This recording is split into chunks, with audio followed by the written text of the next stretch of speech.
Hola, esta es la historia de SQL y NoSQL en 255 segundos. Para saber de dónde surgen estos términos, veremos qué es cada uno de ellos. SQL es un lenguaje de consulta estructurada, diseñado para administrar y recuperar información del sistema de gestión de bases de datos relacionales. O sea, que con SQL obtenemos la información de la base de datos, pero cabe recalcar que debe ser relacional. Más adelante explicaré este punto. Bien, su historia comienza con la base de datos de IBM, con el sistema de gestión System-R. En 1970, Edgar Frank Codd propone el modelo relacional, y junto con este sistema, IBM crea el lenguaje SQL, para más tarde en 1977 pasar a ser CGBD. Pero hasta entonces, SQL terminó siendo el predecesor de SQL, y fue hasta 1986 que ANSI sacó la primera versión estándar como SQL 86 o SQL 1. En 1992 se lanzó un nuevo estándar como SQL 92 o SQL 2. Después, en 1999 salió SQL 1999, o también llamado SQL 3, para así en 2003 salir a SQL 2003, y así con los respectivos años hasta llegar a SQL 2016. Retomando la parte del principio donde la base de datos tiene que ser relacional, esto significa que el almacenamiento de datos de entidades o tablas está formado por filas y columnas, que necesariamente deben relacionarse entre ellas. Algunos ejemplos de estas bases de datos son Firebird, MariaDB, MySQL, Oracle, PostgreSQL y muchas más. Por otro lado tenemos a NoSQL.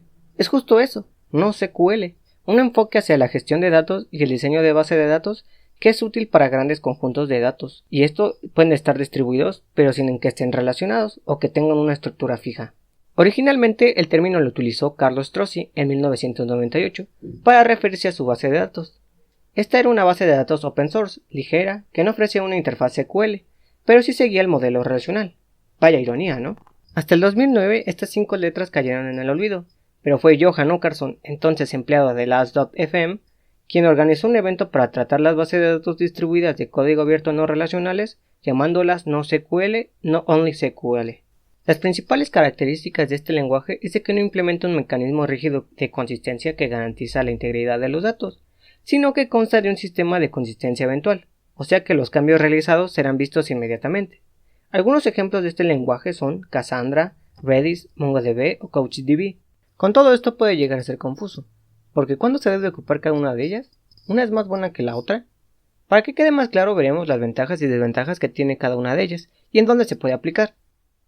Bien, primero veremos las ventajas de cada una de ellas. Empezaremos con SQL. Experiencia y madurez. Este es uno de sus puntos más fuertes. El tiempo y la aceptación ha permitido crear gran cantidad de información y herramientas en torno a ellas. Atomicidad. Los desarrolladores generalmente se ven dispuestos a inclinarse por los modelos relacionales, gracias a la atomicidad. Esto significa que cualquier operación que se quiera ejecutar y no cumpla con los criterios de información preestablecidos, no se realizará. O sea, si te falta un espacio o un punto y coma, ya valió. Estándares bien definidos. Todos los procesos deben de estar bajo los estándares que plantea el SQL, brindando de esta forma criterios de uniformidad a la información. Es solo seguir instrucciones. Escritura simple. Gran parte de la aceptación depende de la sencillez de su método de escritura, aunque a veces el nombre de las tablas dificulta esta parte. Bien, ahora veremos las ventajas de NoSQL. Aplicaciones de Big Data. Grandes volúmenes son manejados fácilmente por las bases de datos NoSQL. Administración de la base de datos. Requieren menos administración práctica. Cuentan con capacidades de distribución de datos y reparación automática, modelos de datos simplificados y menos requisitos de ajuste y administración. Versatilidad. Las posibilidades de crecimiento en el volumen de datos o la posibilidad de incluir cambios sobre la forma en la que se ingresan los datos, sin necesidad de que se altere alguna estructura, permite adaptarse de forma rápida en un entorno de alto dinamismo. Crecimiento horizontal. Son altamente escalables. Si se les requiere instalar mayor cantidad de nodos para ampliar la capacidad, se puede hacer sin problema. Pero claro, no todo es bonito. Las desventajas de SQL seguro se ven venir. Dificultades de crecimiento. Cuando estas bases de datos comienzan a crecer en volumen, el almacenamiento y el costo de mantenimiento se convierten en un problema de ricos. Cambios de estructura. El entorno empresarial es altamente dinámico. Esto exige que se realicen cambios de forma eventual en los registros de datos. Si se ejecutan cambios, la base de datos debe de ser modificada en su estructura para admitir las modificaciones. Si las modificaciones no se realizan, ésta se verá afectada y sus procesos serán interrumpidos. Complejidad en la instalación. Algunas bases de datos SQL se ven condicionadas por el sistema operativo en el cual van a funcionar y los requisitos mínimos de funcionamiento de los servidores u ordenadores. Dificultad en la interfaz. La interfaz de una base de datos SQL son más complejas que agregar en algunas líneas de código. De igual manera tenemos lo mismo para NoSQL, no todo es color de rosa. Atomicidad. Algunas de estas bases de datos no incorporan la atomicidad. Esto puede derivar en la información no sea consistente entre nodos. O sea, te puedes equivocar y puede que la ejecución se haga a la mitad. Menos maduro. Al ser tan relativamente nuevo, el NoSQL puede adolecer de algunas operaciones y que sean limitadas por la falta de información sobre las herramientas y las características. Inclusive hay muchas características de estas que son muy importantes y que aún no se han implementado.